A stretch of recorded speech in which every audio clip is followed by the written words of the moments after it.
First, we have the third-party theory. The concept of this was originated from Walter Phillips Davison, which he defined on his literature entitled The Third-Person Effect in Communication. According to Oxford bibliographies, it pertains to people perceiving that mass media messages have only minimal influence on them, but greater influence on the other people, the third persons. For example, Anna buys a new published book from Wattpad. Her sister asks if she could borrow the book, but Anna doesn't allow her because she thinks that her sister might get obsessed over reading it, which might also affect her studies.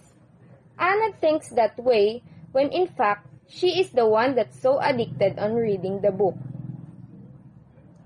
Reciprocal effect.